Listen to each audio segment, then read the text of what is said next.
Segundo bloque del expediente, nos vamos a meter de lleno con fragmentos de la nota que hicimos con Tomás González. Tomás fue la última pareja de Luis Emilio Mitre. Se mete en tres cuestiones puntuales cuando habla de su relación, de lo que se enteraba de boca de la propia víctima. Y nos vamos a meter de lleno con la historia que tiene que ver con un episodio bastante particular que se da en un hotel, el Hotel Alvear, y cómo de repente el propio testigo, Tomás González, presencia, él en persona, detecta una reunión que tuvo Luis Emilio con Papaleo, en el contexto de la discusión que había sobre papel prensa. Lo que aclara siempre Tomás González es, mira, Luis Emilio no quería saber nada con todo eso. Lo cuenta Tomás González de esta manera. En el 98 no podía precisarte bien. No, no importa, pero más o menos. Fue en el 98, sí. ¿Qué pasó? Me pidió que lo acompañara a una reunión, que no quería estar solo. Vinimos hasta acá, ingresamos al hotel, nos fuimos al lobby que tiene un bar. Y me dijo que él no quería que participara de la reunión, que yo me quedara en la barra hasta que él concluyera esa reunión. Yo me di cuenta que había llegado esta persona con la que se reunía, porque él se paró gentilmente como para recibir. Y la vi pasar, hermosa, ya la describí. Y estuvieron aproximadamente 40 minutos reunidos. Y como les dije antes, su lenguaje corporal era de angustia, de que no se sentía bien con las cosas que estaba recibiendo o lo que le estaban diciendo. Y hace pocos años atrás, en el programa de Víctor Hugo Morales, yo me di cuenta que la señora con quien Luis Emilio se reunió en este hotel fue con la señora Lidia Papaleo. Él nunca te lo dijo, vos no, lo asociás, jamás, no, jamás. Él nunca me dijo nada respecto de esa reunión que yo presencié, nunca. ¿Pero te habló alguna vez de papel prensa? ¿Te habló de las acciones de la Nación? ¿Le preocupaban los negocios? ¿Te hizo referencia en algún otro momento a la cuestión? Yo te vuelvo a repetir lo que les dije en el piso. Para Luis Emilio, papel prensa era algo que no era un tema oscuro, era algo de lo que él no quería hablar. No participaba de las reuniones de los socios. Esto es corroborable por las actas de las reuniones. Y no tomaba dividendos. Bueno, era un tema oscuro, no quería saber nada. Papel prensa. Ya que lo tenemos a Mauro Federico, ¿cuál es la causa papel prensa? ¿Qué menciona cuando dice papel prensa? A ver, en este caso a lo que se está refiriendo esta persona es a una etapa mucho más reciente de lo que originó la causa papel prensa, con la que está convulsionado el ambiente político, empresarial, ligado al mundo de las corporaciones periodísticas. Aquella causa que se reabrió, que se volvió a agitar en estos tiempos, hace referencia a de cómo la familia Graiber fue virtualmente y realmente apretada mediante ardides empresariales y mediante el accionar directo de fuerzas de la dictadura militar para que entregaran a precio vil el dinero, el paquete accionario de la empresa que controlaban, papel prensa. Pero lo que refiere esta persona, con la que ustedes hablaron la semana pasada, tiene que ver con un episodio mucho más reciente. Esto ocurrió en el 98. Vuelve de Estados Unidos. Exactamente, porque ahí hay varias circunstancias muy oscuras en torno a la constitución de empresas y de grupos empresariales que fueron creados en el exterior, en paraísos fiscales, para de alguna forma, según lo investigó la jueza federal Servini de Cubría, de alguna forma, digamos, licuar, lavar acciones, dinero que tenían que ver directamente con las empresas que compraron el paquete accionario de la Nación. Hay una causa... Lo que menciona puntualmente, lo que mencionan los testigos, de dónde salió la plata para las acciones. Exactamente. Cómo hicieron la plata. Y un detalle que nos cuenta también Tomás, que habla de la preocupación que tenía cuando descubría triangulación. Esto fue meses antes de la muerte. Triangulaciones de dinero. Que sintió que lo estaban caminando con la plata y que no quería meterse en eso. Mirá, hay otro tramo de la nota que hicimos con Tomás. Que cuenta esto y así nos contás y explicás bien esa causa. Nos metemos con el tema específico de las acciones del diario. Lo cuenta el último o la última pareja de Luis Emilio Mitre. Hablaba de los negocios por fuera de papel prensa, de las acciones en La Nación. ¿Tenía conflictos con la familia por el manejo del dinero en el diario? ¿No lo tenía? Bueno, eso ahora ya es público, de público conocimiento, pero sí, efectivamente, la venta que se produjo entre el 94 y el 95 de las acciones del paquete, de parte del paquete accionario de Luis Emilio en favor de los Zaguier, generó situaciones internas de la familia, situaciones que además ya venían de antes. ¿Con quién era el conflicto y con quién se acrecienta con esa venta? ¿Era por un tema de plata o no? No, tenía que es más moral. Bien. Es moral, es más moral. El problema... ¿Qué querés decir con moral? Yo ahora intuyo que él no estaba de acuerdo en absoluto con la situación papel prensa. ¿Vos decís? Sí, yo intuyo. Y ese encuentro con Lidia Papaleo y el llanto posterior en el monumento lo asociás con que estaba triste por algo. Exactamente, ¿para qué reunirse con Lidia Papaleo y llorar desconsoladamente frente al busto si no tiene que ver con papel prensa? Una cuestión de la familia. Además, en ese entonces había radiopasillos que se hablaban de la forma en que se había adquirido papel prensa. ¿Cuál fue el mayor? Bien, esto decía sobre el conflicto del diario, pero antes que nos expliques, Mauro, bien sobre el conflicto del dinero, la causa, hubo una segunda causa también por el tema del dinero, el lavado concretamente. Vamos a escuchar otro tramo que tenemos de esta entrevista, donde habla puntualmente del conflicto con la familia Zaguier y esas triangulaciones de dinero. ¿Cuál fue el mayor enfrentamiento que tuvo con la familia y con los Zaguier? Papel prensa, el tema de la Barton, del supuesto lavado de dinero, ¿o era todo junto? Yo creo que era todo junto, pero también se divide porque después de la venta de las acciones, él se separa, se toma distancia también de María Elena, que María Elena, digamos, forma parte, es más cercana a Bartolomé Mitre. Y bueno, él ya estaba distanciado y la venta de las acciones distanció mucho más a Luis y a Bartolomé Mitre. Ajá. Y con el tema de la Barton, ahí era más un tema, claro, de los Zaguier, porque el tema Barton tiene ese más que ver... supuesto fraude lo manejaban los Zaguier. Tiene la Barton, yo no sé bien, desconozco detalles y no estaría en la justicia denunciándolo, pero el tema de Barton corporativo tiene que ver exclusivamente con la familia Zaguier. Exactamente. ¿Y él, a eso le molestaba a él o lo había descubierto?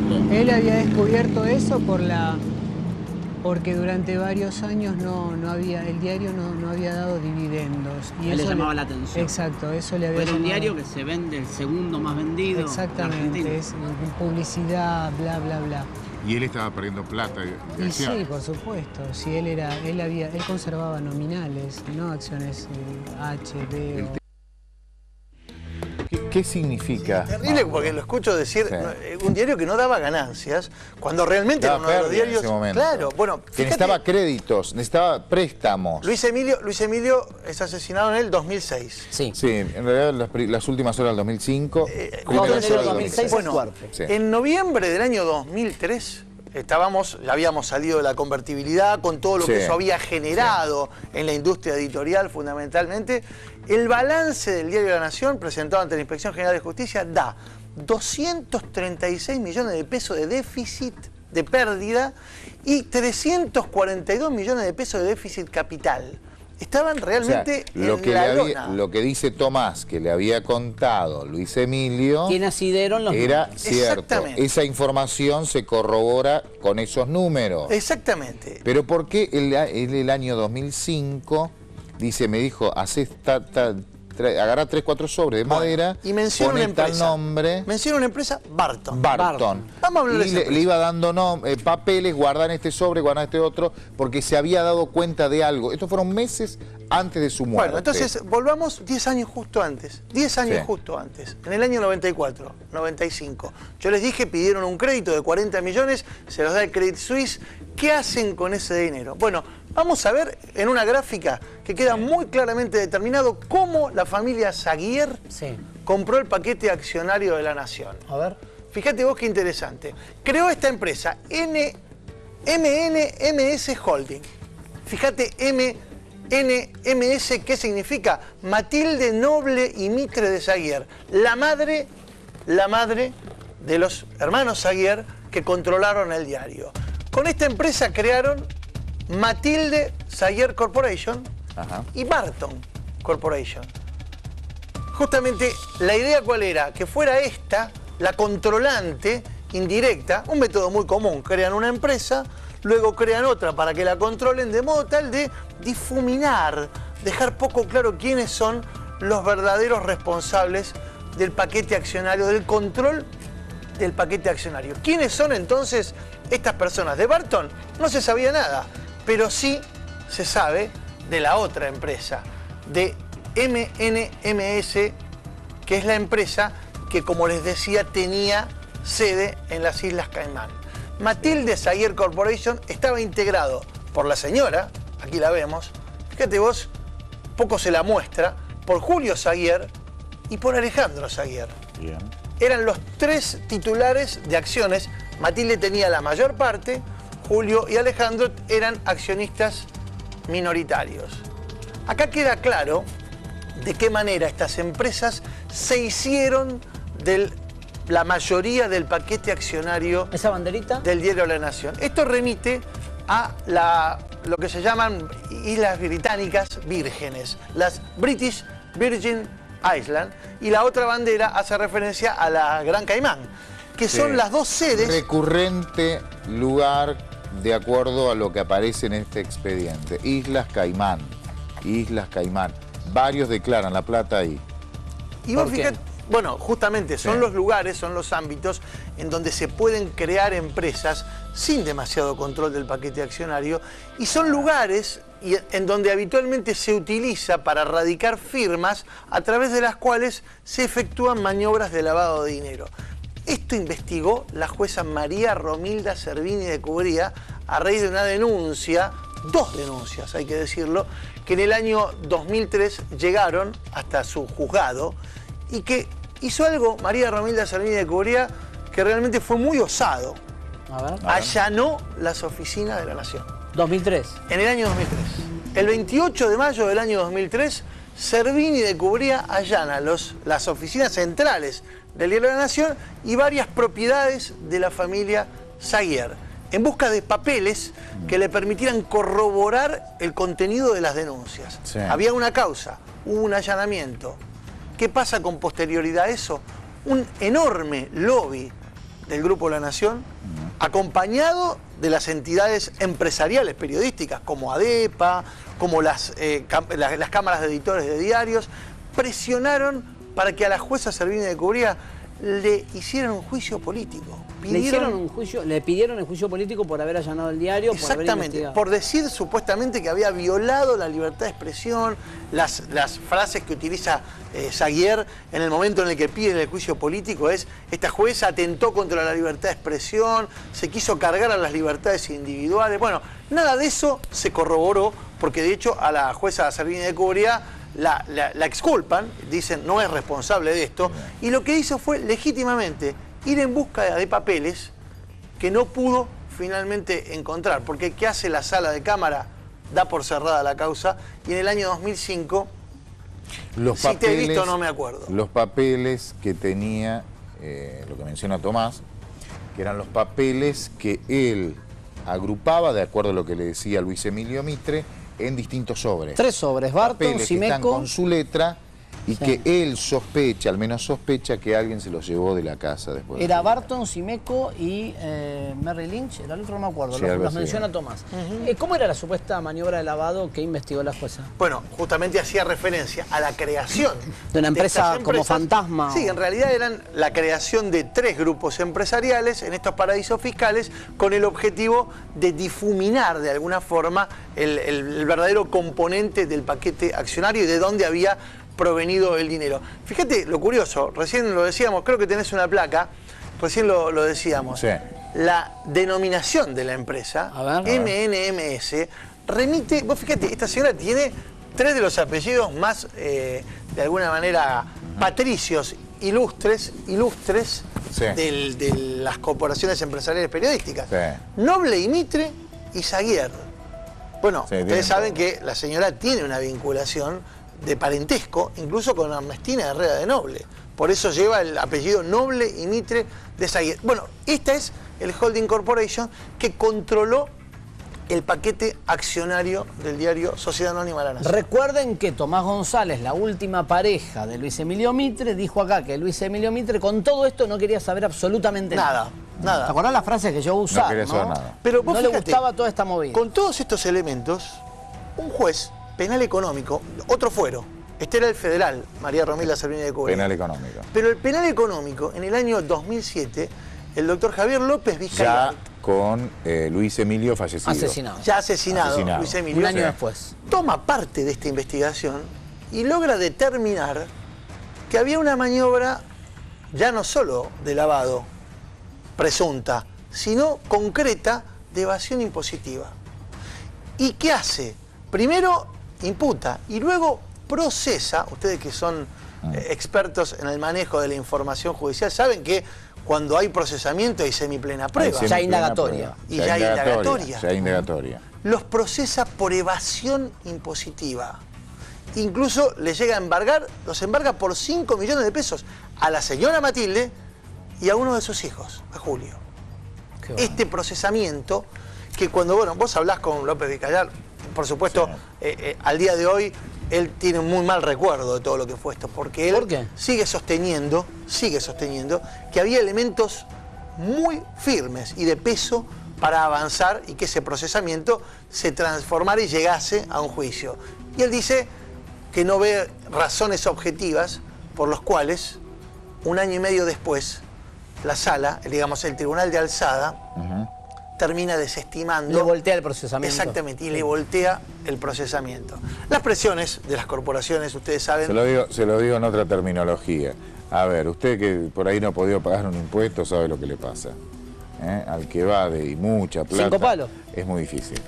Según López Blanco. Usted sí tiene problemas. Hay gente que no. Había dos imputaciones. Una, por una razón de tiempos. Ustedes recuerden, hablábamos del año 96, sí. 97, prescribió.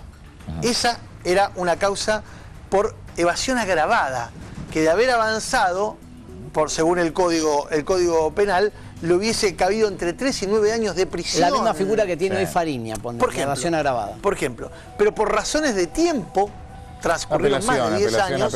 Apelaciones y prescribió. La otra causa, la que no prescribió, era por evasión simple. Y en esta causa, el monto que se le imputaba era de alrededor de 800, casi 900 mil pesos de evasión impositiva, pero se la embarga por 5 millones de pesos. Se la embarga por 5 palos y la evasión era por un palo. Millones de pesos. Y todo esto en función de la maniobra que les acabamos de describir, por la cual se compraron las acciones del diario La Nación. Bien, ¿tenemos un informe? Tenemos un informe que resume esto que le acabamos de contar.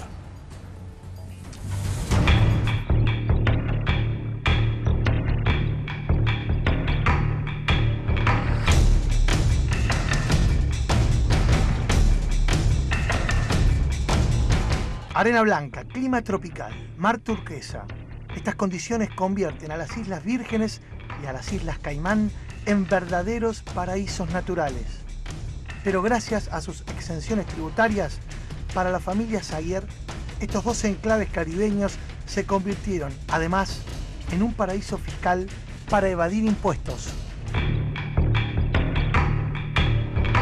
Esta es Matilde Ana María Noble Mitre de Zaguier, la matriarca del clan que maneja los destinos del grupo La Nación y que, según consta en la denuncia correspondiente, fue procesada por evasión tributaria simple al omitir en su declaración fiscal nada menos que 822.498 pesos allá por el año 2000.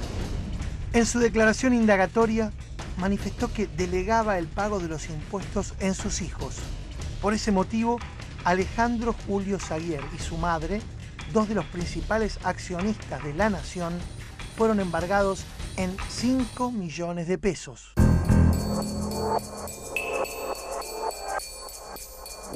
La Nación fue uno de los diarios beneficiados durante el gobierno de la Rúa, de la Alianza, por los denominados planes de competitividad, por el cual se les permitía computar los aportes patronales como avance de pago del IVA.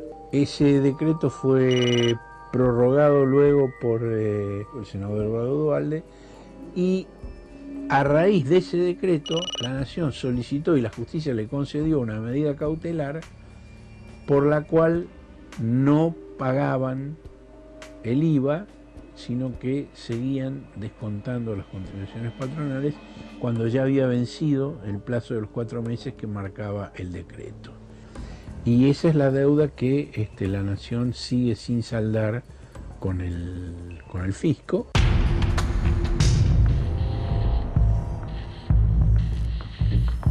A fines de mayo de 2003, la jueza María Romilda Servini de Cubría allanó las oficinas del diario La Nación. Lo que sí impacta es la normalidad, con la cual un medio de comunicación que tiende a reclamar reglas estables, cumplimientos a todo el conjunto de la sociedad, esa interpelación no le resulta contradictoria con el reclamo, con el mismo grado de insistencia, de ciertos privilegios considerados naturales, ¿no? La firma era controlada por una empresa propiedad de 2 sociedades offshore, una radicada en la isla Gran Caimán, la otra en las Islas Vírgenes Británicas. Se trata de MNMS Holding Sociedad Anónima, propiedad de Barton Corporation y de Matilde Saguier Corporation. El nombre para la sociedad offshore no es demasiado original. MNMS se corresponde con las iniciales de la dueña, Matilde Noble Mitre Saguier. De Barton Corporation apenas se conoce que fue constituida en febrero de 1995 y que su sede social estaba registrada en Georgetown, Islas Caimán. De Matilde Saguier Corporation, en cambio, hay mayores certezas. Sus directivos eran Matilde Saguier y sus hijos, Alejandro y Julio. La Nación afirma ser patrimonio cultural argentino, pero las firmas que la controlan estarían radicadas en paraísos fiscales. A pesar de los sólidos argumentos con los que los jueces contaban para sostener las denuncias e incluso el procesamiento, las instancias superiores de la justicia dictaron el sobreseimiento de todos los acusados. Las presiones que los integrantes del Grupo La Nación ejercieron sobre los magistrados no están exentas en esta historia.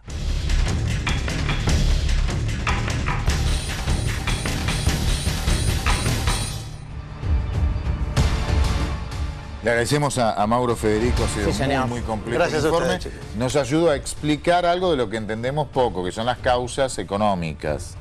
Son causas muy complejas, bueno, que nos ha ayudado a Los felicito a ustedes por este trabajo que realmente le sacaron el polvo a una causa que me parece a mí... Y ojalá que se llegue a... El propio juez, el propio juez le sacó el polvo a una causa en el año 2014, por eso lo Gracias, Mauro. A ustedes. Gracias. Gracias. A ver, en el expediente está todo declarado. Al principio, la primera parte de la causa nadie pregunta y no quieren responder. Pero ya el año pasado, con la declaración, primero de una sobrina, después de otra sobrina, familiares, empiezan a llamar, el nuevo juez empieza a llamar a todos y empiezan a contar cosas que no habían contado antes. Las sospechas, el posible encubrimiento, las maniobras, el entorno familiar, la trampa económica, el socio oculto, la familia Saguier, todo eso está declarado en el expediente, todo, y lo vamos a seguir. Fuimos a buscar a integrantes de la familia Mitre, una hermana de Luis Emilio Mitre, habló y dijo lo siguiente. Hola. Hola, sí, la señora María Elena del Rosario Mitre. ¿Quién habla? Aquí somos de la producción de C5N, del programa El Expediente. Sí. Mire, no, estamos tratando de ver la posibilidad de poder hacerle una entrevista a usted por el caso, obviamente, de su hermano que estamos siguiendo hace unas semanas, como lo ha visto, del crimen de su hermano Luis Emilio. Sí, por desgracia lo he visto, por desgracia, porque no han hecho más que decir mentiras esos chicos que están procesados, diciendo cualquier cosa, así que Yo le agradezco mucho, pero no voy a esos programas, ni a ese ni a ninguno.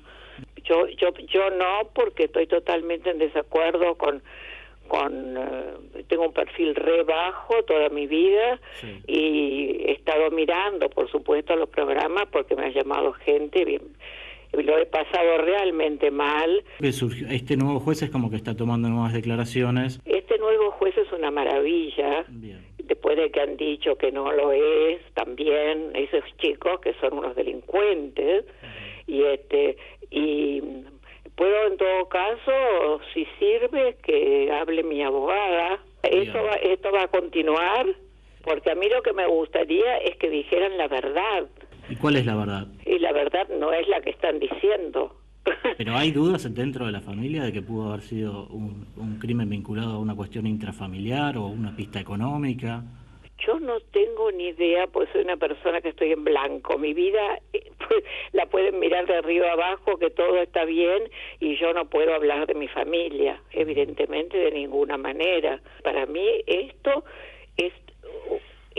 chicos han aprovechado que tienen acceso al expediente para que después lo transformen esto en lo que les parece a ellos, cosa que es el colmo, porque son unos delincuentes. Lo que más pensamos que son ellos los que han abierto los que han sido los entregadores, así que imagínense cómo me siento yo. O sea, que usted sigue teniendo sospechas sobre la primera línea investigativa de lo que fueron las parejas o las ocasiones. No, para nada, hace rato que eso no, de ninguna manera. Mi hermano era gay, pero no eran las parejas. Eso seguro que no. Esos chicos para mí son los que han abierto la puerta. Y están hablando como si fueran Marlon Brando, están ahí. Es una cosa increíble. Perdónenme, pero yo estoy absolutamente mal con esto. Lo entiendo. ¿Me entiendes? Y la cuestión esta de las acciones del diario, de la venta de las acciones del diario, ¿pudo llegar a haber influido en...? Mire, todo eso es una cosa familiar. Yo no puedo decirle absolutamente nada.